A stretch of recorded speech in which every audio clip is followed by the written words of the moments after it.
Hi, I'm Wendell, joined here by Osick, and welcome back to February 5th, 2045 in the WBL. So, Osick, I got a question for you. Already? What do you call a shortstop who Shoot. can't field? Duarte? Oh! I think I'm just Was going to I shut right? up from now on. The survey says bug. Ah, So, um, there's more than one difference between Duarte and Bug. And for one thing, he's rocking these sideburns, man. He took that 60 millis and he put it to some serious image control. So Bug was probably the biggest story of the off season in 2044. And I would say so. yes, his huge contract. He's probably the best international free agent we've ever seen in the league. And do you think he was worth? Do you think? Well, that's probably a bad question to ask. Let me ask you a better question. I show his infield range is 55, his arm is 55, his error 50, and turn double play 50.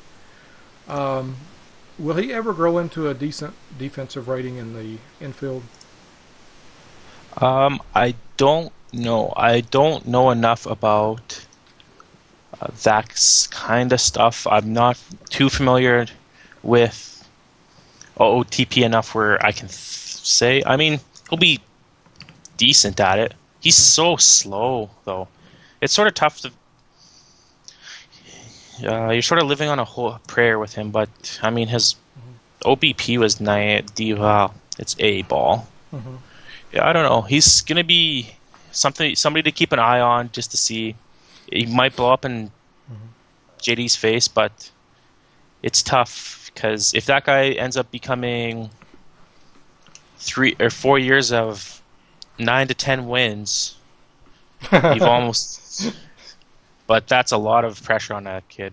Yeah, I mean, mm-hmm. how much in real life? How much did Yoshami Tomez just spend? Give me one sec. The Diamondbacks just signed a 19-year-old kid from Cuba.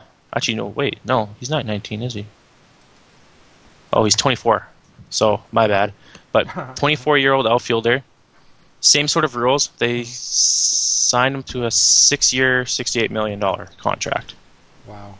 Now, I don't know if that's sort of the double points sort of thing where the tax would be a ton. Yeah, I don't know how that works in the bigs. Is he also sort of pretty raw and untested, or at 24 is he a pretty good deal? I think he's pretty good. Like, I think he's one of the. Everybody's looking towards him as becoming very good. He was the bug, although he's older than Bug. He was the bug of this off season where people were talking about him. So yeah, I agree. That's a lot of pressure for one guy, and yeah, I think to me the question is not whether Bug grows into this bat, but how long it takes. I kind of wonder if he got pulled into the single A ball a little bit early, but we all wanted to watch, and this way we can watch his development. And, Yeah, I mean, the thing about being in that 18 and A is you can keep him. I would personally, I don't like to bring. I mean, Double A is usually my 20 to 22-year-old yeah, agree. sort of thing. Mm-hmm. So you can keep him in A for a couple years. Mm-hmm. If he ends up going like batting ridiculous like John Funk high school numbers, sort of thing, then you might as well bring him up because there's nothing left for him to prove. You're not giving him anything.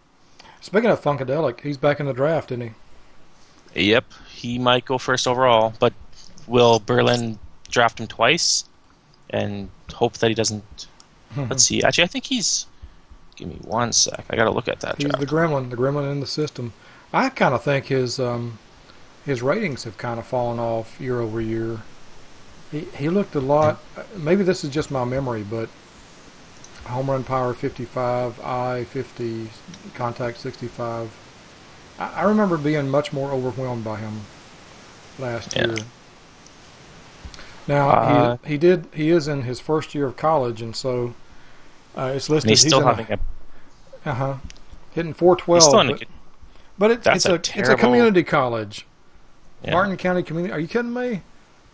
It's terrible competition. So Maybe he'll fall to one of the expansion teams then. I suppose at what do they have, 3 and 4? hmm Depends on our good old friend Real and Rutgers Mike. yeah. No, I don't see anybody passing him up at the number one slot. So this is Bug. He was the big story last off season, and I think a lot of us kind of we enjoyed that. It was a fun sideshow, and several of us kind of ridiculed the contract, and I'm probably one of them because I'm a tightwad, but it gave us a lot to talk about in the off season, and now this off season we got so much to talk about because we have expanded. This is a historic first in the WBL. We've expanded 2 leagues, one in the north and one in the south. Yeah, And it's exciting times. yeah, it is. So Lisbon comes into best league, and BWC League, the team to be named later, goes into the junior varsity. You know what? I'm just going to keep that's Doe's thing. I got no hate. I love the South, man. So I'm just going to keep that out of the deal here. Anyway, so yeah, we get to split the teams: Lisbon in the north and BW in the south. And what do you think about that? Is that going to be good for the league? It's going to be interesting. It's definitely going to skim the free agent pool down. It adds another 2 guys that can bid people out. Mm-hmm. They're sort of starting from new, so it's going to be interesting to see what kind of tactics they use. You ain't kidding. Starting out from new, there ain't nobody in their system anywhere in any part of their system. They have nobody in the minors, nobody in the majors. So what would you even do to start off filling up a roster like this? Well, if this was a nice, promising draft, and if I had a draft pick where there was actually somebody worth of note coming in, I might maybe trade down in the draft because right now, I mean, that superstar is gonna be. So if you get a last resort, does last resort really do you any good right now, or even when he's developed into something where you can maybe trade him for a couple more pieces? Mm-hmm. Or would you prefer to maybe trade him now and get a couple nice, solid pieces that maybe help you currently? Mm-hmm. I mean, that's a big thing for your draft picks. Is either Lisbon and B-Dub have Sean and B-Dub have the 1-3 and 1-4 pick. Right. So who do would it be worth to trade down and get, say, 2 seconds and 3/3 out of each of these picks? If you could do it, I would probably try to get somebody like, let's say, I know Amsterdam OU likes to trade for him. So I mean, the problem with this draft is it's sort of slim pickings. There might be a couple guys, but there's not a guys that you're going to want to trade heavily up for. So okay. You might be able to accumulate a couple picks. Mm-hmm. Like maybe Key West trades out their 2 second rounders for the second and third, or the second and that's the 3rd or the 4th pick. And then they've already started the rebuild session. But I mean, I guess you look at your whatever minor league free agents that you can find, and filter like by age of, let's say, 26. Is below 26. Okay. So you're looking at free agents? Yeah. So there's 300 players, free agents under 26. Mm-hmm. That's enough to stock your system, at least get them so you're not killing your team, or you're not starting some pitcher 14 times by the first month. So you're basically trying to get as many players as you can in your minors. Right. And then you'll build from there. So that's 300 players divided by 250 players. Let's see. So. And roughly 25 to 30 per times 3. So times 3. So. Right. So 125, 250, maximum of, 250 players would easily fill up both of those systems. Both their systems, plus the draft picks. Come in later. 15 rounds Plus, of if you draft. want to, Plus, if you want to come up, so maybe, and maybe you sign a couple IFAs that aren't going to amount to much. Mm-hmm.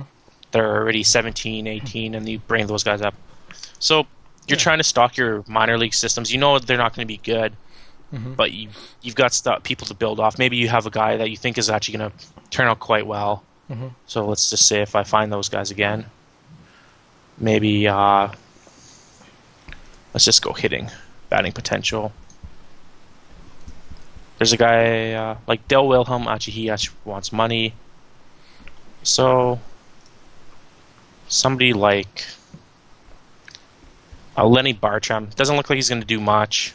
Hasn't really done much in the team, so he's probably not going to do much. But I don't know. You're starting from 0, so even getting up to maybe 10 is a step up. Mm-hmm. So just fill your roster, fill your minor league roster of guys that can sort of help, and then AAA.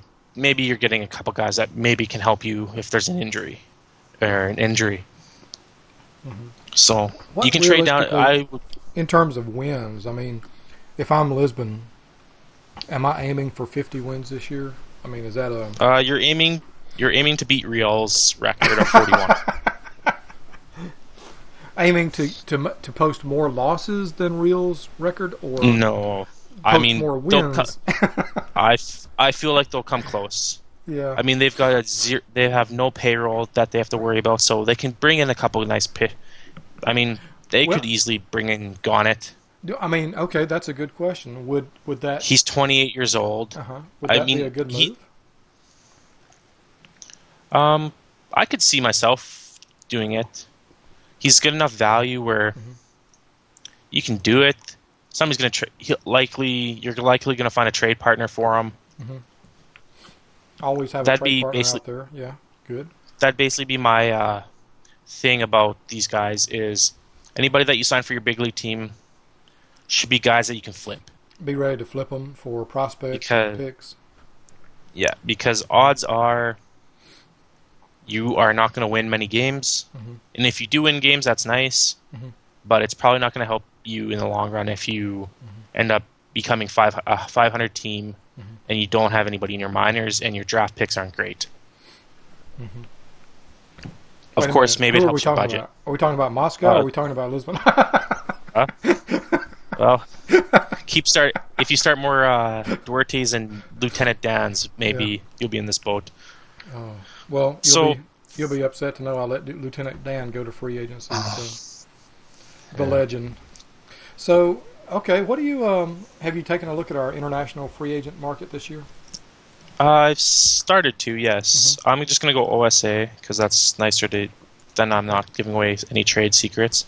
Okay. But I guess with the basic, most common strategy I find with our league is cycling. So I know Amsterdam does it. False Bay does it. Istanbul does it. I think Kabul does it. Basically, they spend more than their $4 million, and then next year they don't spend anything at all. Right. And it helps a lot. I mean, you can spend a lot. You get your top guys that you want. So every other year you're bidding against half the league instead of the whole league? Yes. And then there's some guys, I think maybe Doe does it. There might be another couple guys. I mean, you can get a nice value combo of players for your if you can get up to $4 million. You know, this year I've always been a bottom surfer. I'm like a catfish. I'm down there surfing for the guys that I can sign for $46,000, and I do it because just to say I signed somebody, really just to keep my international complex stocked, you know, and holy wait a minute, what the crap? What am I looking at? I'm looking at the wrong thing. I was like, God, okay, we've got 33 IFAs. I like to. It just gives me something to look for. Right. But the guys at the top, man. It's not as quite of an impressive. It's not. Which is unfortunate for them because if they had Bug, Fergus, Serpert, and there's another guy that was really high. They could have easily battled each other for Right. those guys, Right. and then they would have had their. They've already got their potential stars. Right. Now with these guys, you've got maybe Angwin. Mm-hmm. Canales looks like he can hit the ball Mm-hmm. quite a far ways. Olympio. Oh, wow. Mercedes. Yeah. Mm-hmm. So I mean, there's guys that will do solid, but there's not that star player. So you're gonna have to be waiting for your star player to either come out of your international scouting, Mm-hmm. because that's happened, or you're gonna end up, I guess, tanking enough or being bad enough where you get your first rounders top quality going into the draft. Right. So I guess the strategy shouldn't be to win my strategy wouldn't be to win many games. My strategy, as it is with Buenos Aires, is get your minors so good that, or so like strong that you can call a guy up for 2 games if there's an injury and it's not going to be a huge drop off, or bring in enough guys where maybe they can't all start, so maybe you trade a guy for, who knows. Mm-hmm. Somebody who You can help fill your you. holes. Yes. So that'd be my strategy. But at the same time, if you're starting exactly from nothing, you sort of either have to try to get as many quantity third, fourth rounders. Maybe you eat some salary and maybe a guy gives you their first. Or maybe I go for myself. I'd give up Bill Mahoney, who just became not a prospect, who I've mentioned has good ratings, looks solid. I don't know, maybe he just doesn't like playing in Argentina, but he doesn't seem to want to do well for me. Or he has off. Maybe he's do better. Maybe he's a guy you want to take a risk with if I package up a Gonzalez or a Dominguez and another prospect, Right. which I might not do, but maybe a DLS. You eat a DLS contract, he helps you out, Mm-hmm. and maybe you get a prospect from Buffalo. Right. Although Lloyd is pretty tight, so I don't think he's going to end up trading. Yeah, but I mean, there's always the chance that maybe Buffalo, just as an example, maybe Buffalo needs some money for free agents. That maybe they really want to go all in for a Gannett, and and to do that they have to move DLS, and so that would make sense in that kind of a situation. I ended up losing money this year, but I jumped on JD's love for Bug. Ended up getting Artak and Beanpole and 3 third rounders, which ended up becoming nice pieces. Plus, I traded Artak and Beanpole for some more pieces. For more. Right. So, I mean, if you can try to flip those guys, Right. some kind of thing like that, that's great. Odds are, I came into a lucky situation, but basically, try to improve your depth over the years. Like I told Real and G-Chat, he's not going to be good for quite a while, or maybe he will. Maybe they'll surprise us, but probably not. So if you can handle being bad for seasons, which take, let's see, how long did I say a season takes? Probably 2 or 3 months. So if you can handle being bad for 6 months, if you're having fun finding guys that are value pickups that somebody drops because their farm leagues are already stocked enough. Let's just try to find a guy That's who's kind of hard to do, though, man. That's getting trounced for 6 months in an online league. I mean, it's one thing to be in an offline league where you can just sim, right? But in the online league, that's tough to get to get trounced day in and day out, and so it takes a special kind of a stamina, to deal with that. I agree, and at the same time, maybe that's what causes them to get a Gannett, and maybe there's a couple other guys they want to get that are like Bjorn Riesdick is $6.5 million. I mean, it doesn't hurt them. He's worth a lot, but right. And at the same time, you're sort of getting people. Right. At the same time, you have budget, and if you don't spend it, it just kind of nothing. You got to spend it. You got to use it. You don't get to save it and keep it for next year, right? I think some of it, it's starting. I think that was a 14 thing more so than a 15. I think it doesn't transfer all the way over, but you don't lose it as much. So your money for expansions always seems to go up because you're making money. Okay. Well, it's less of as big of an issue as it used to be. Well, I know in the UBL we had owners turned on, and some of the owners would take profit at the end of the year, so you were left with less carryover than you started with. But at the end of the day, these guys are starting with 120 million, which is what I have. So that's not a bad budget for a starter. It's no, what I would do for them is put a lot into development, or a decent amount into development, lots into scouting, and then just judge how you want to do it. Do you want to go minor league guys that you can maybe pick off, that you find one random guy that doesn't find this one guy useful, but you do because you value something?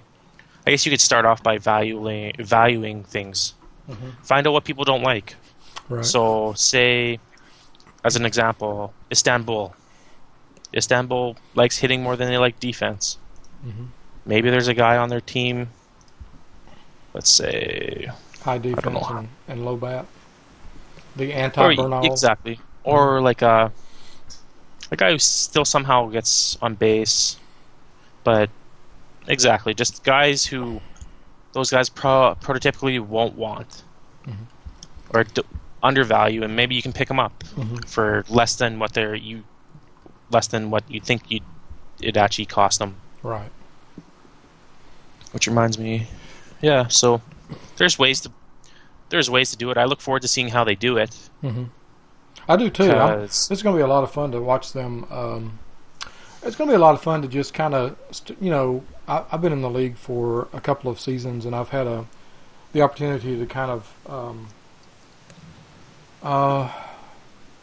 study up on the other GMs and how they make their moves and what they look for. And I'm still learning. I'm still complete dumbass with most of it. I don't know how to trade worth a crap, but it's a fun process to see how other people play the game, and I'm looking forward to seeing how B-Dub and Sean make their grand entry into OTP.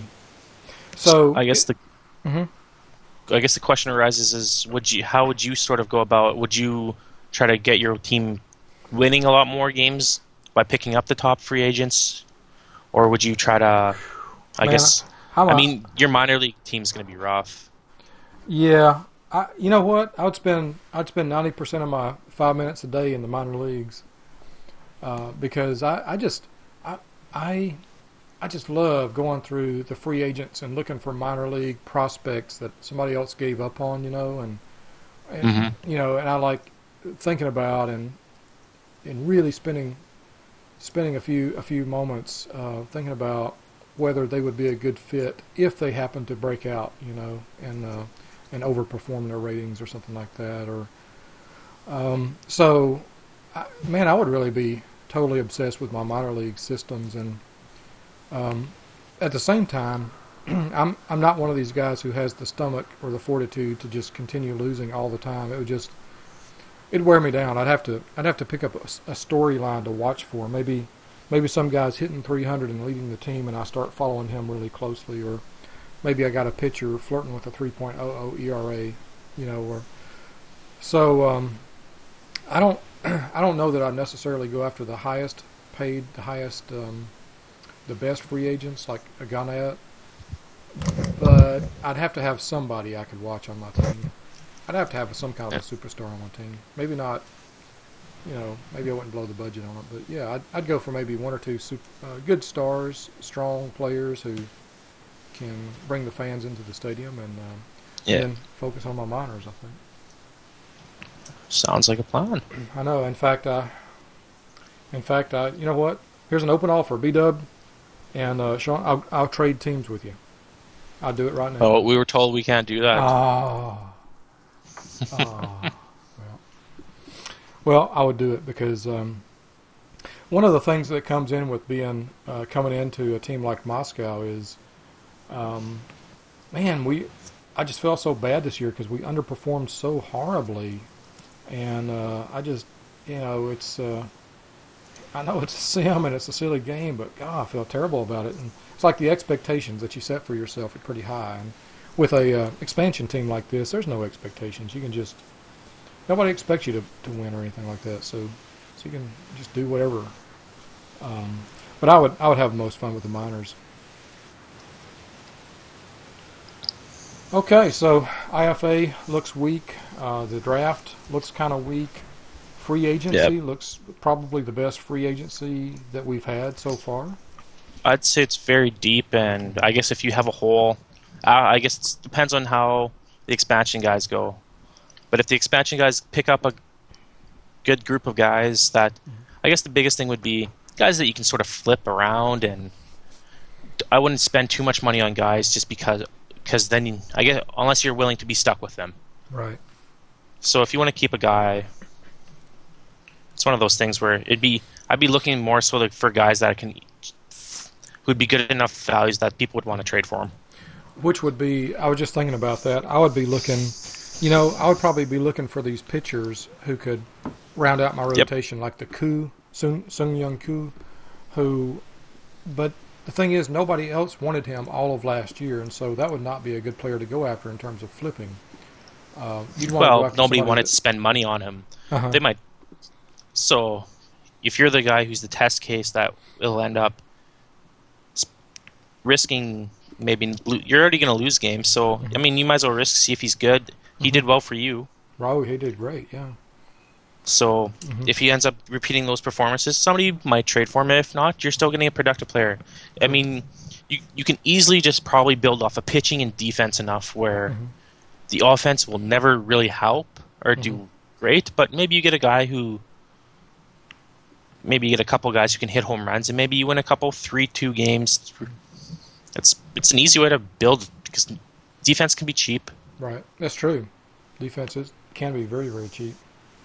And I mean, there's going to be guys that will attract you with their stats enough where, and like I mean, I guess this might be the kind of ideal situation where somebody like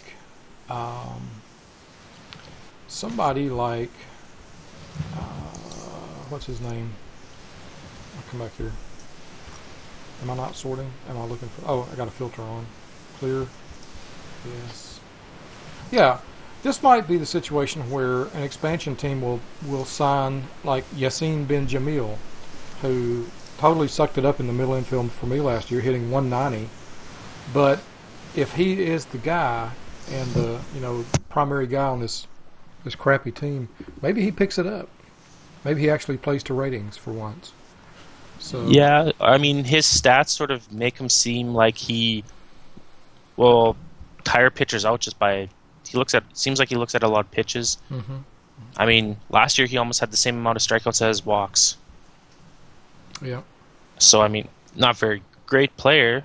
Started, but I mean, but he can wear down a starting pitcher. Yep. So I mean, that's some kind of value. It's not really much, but I mean, if he's good defensively, that helps. Maybe you keep bring in a Pottinger so he helps your ticket sales. True. Just guys like that, and help. If you can get a defensive guy, I mean, Porky's sort of a weird case because he's sort of fallen off enough where all he can do is hit home runs. He's sort of like Dan Ugla, but his defensive ratings look nice. So I mean, that's how I would probably build my team in terms of major leagues. Maybe you get a guy who's really good, but if you get pitching and defense, because there's enough pitching out there that could be strong. There is. There really is. I mean, we were talking about the who was it that overplayed his ratings for Australia? The pitcher. No, it wasn't Dr. Sad. Not Dr. Sad. The older guy, Bob Nichols. Yeah, Bob Nichols. Played well. Yeah. You get a rotation of these guys who come through and just completely surprise you with how well they pitch. a 1.19 WHIP, and a 3.52 ERA. Are you kidding me? Um, and the guy who sat in free agency at 38 years old. I think there's enough starting pitchers out there that basically would be just innings grinders, and they'd be a very respectable showing for expansion teams. Yeah, and then you just have you get some of those cheaper starting pitching where you get that boost for if you change them into middle relief, and you try that stuff like that for your bullpen. Yeah. Now, let me ask you. While I clicked back over on free agency, and I'm looking at a couple of my my alumni, Cesar Marrero and Nobuhito Hayda. Marrero, he's 36 years old. Iron Man, he's asking $6.5 million. Who could he help out? He's an extreme ground ball pitcher. He could probably help out me. Now I got to tell you, his stamina has fallen to 35, so he's not going to last deep into games. It's tough because I had Artak, and I guess he's an Iron Man. Artak was an Iron Man as well, and it did help a lot. Like, let's see, so 180 innings from 30. He's going in 6th inning. If you have a good enough bullpen where you can get that 6th, 7th, 8th, or in 9th, I mean, your 7th, 8th, 9th guys, you should want good guys. So if you can have like four really good relievers, you can maybe sign Marrero. Yeah, would he be a good strategy pick for an expansion team? Depends how the term. Because, I mean, 6.5, if you get him for 1 or 2 years, then somebody's not good. So one of the top teams, the rich teams, are not going to worry about a $6 million guy who's giving them value in pitching. And Hayda's a little bit different because that torn elbow ligament, you don't know where that's going to end up. That's true. He's a lefty. That helps too. He might be a guy where he wants $3 million. Maybe I would gamble on him. Hire him as hopefully he can start, but if he can't, run him out of the pen. Because after the pen, he's what? 55, let's see. 55, 60. Maybe when you put him into a middle reliever, he's 60, 65. And that's very serviceable. Oh, yeah, definitely. Extreme ground ball pitcher, he's not going to give up a home run. I mean, he's a guy who's who might become a tweener. Let's see, who else is on it? Bailey Challen's out there. He's weird. He's weird. Every time I look at him, he scares me to death because I think home run machine. But he had one bad year at Vegas where he gave up a bunch of taters. He was a 2.4 tater per game kind of a guy, but it was 24 games. Yeah, I mean, he did give up 12 home runs, but small sample size, but a little bit. But he also wasn't starting. Yeah, the last 2 years he started a bunch of games, and his home run per 9 is much better than what his movement rating shows right now. But and he's neutral. He just has. Well, I guess he's got his splitter and his cutter and his forkball, but he's got 3 pitches that he probably should not throw, or that are just meh. Well, I've heard or read or something that in OOTP a pitcher will use all their pitches, at some point. And is a pitcher like this who has 3 kind of lousy pitches, is he more of a liability than a pitcher who has only 3 good pitches? That I don't know. I mean, it's nice to see all those pitches because maybe it does have some kind of surprise the hitter sort of stuff. I mean, the only really weak pitch is his changeup. His curveball and his 2 movement pitches are average, league average. But I mean, his splitter probably helps with the. He's got 3 pitches that sort of make him sink. So. That changeup, that's weird to have a 25 rated changeup. That's I mean, a changeup is just pure off speed, right? I mean, maybe he just doesn't disguise it very well, and the hitter sees it coming. I agree. Challen is one of these kind of odd guys with an assortment of pitches like this. But there was back in my UBL days on OTP 14 or maybe it was 13. I started looking at some guys who had like 5 pitches. They were average pitches, but they were just and the more pitches they had, the number of pitches seemed to be more of a predictor of their success than the quality of the pitches. There's a guy on, let's see, Istanbul. Big Stick is sort of like that. Mm-hmm. Jung Sik Kim. Nothing really. I mean, his forkball is a 60, but everything else is in the 50s. Yeah, but he has a lot of pitches, and right, and none of them are bad. None of them are bad. That's true. And it just seems like guys who have a lot of pitches have an inordinate success rate. Or maybe that's just something I saw and took a little bit too much to heart or something. I don't know. I mean, it's something to look. Yeah. To have your team. I mean, it's a strategy, or it's somebody to look after.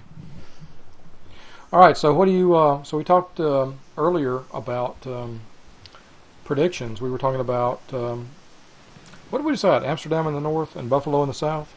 More than likely, or Helga and False Bay. Or Helga and False Bay.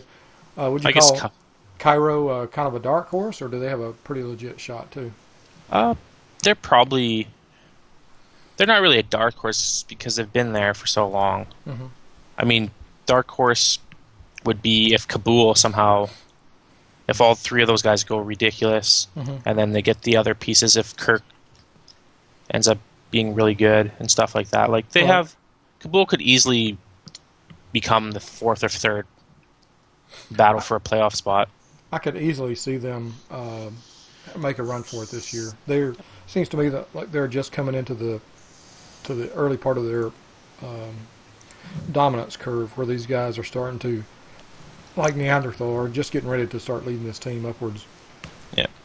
What about in the North League? Are you predicting a repeat of Vegas, Amsterdam, Helga, and Vegas? And who's your number 4? Seoul?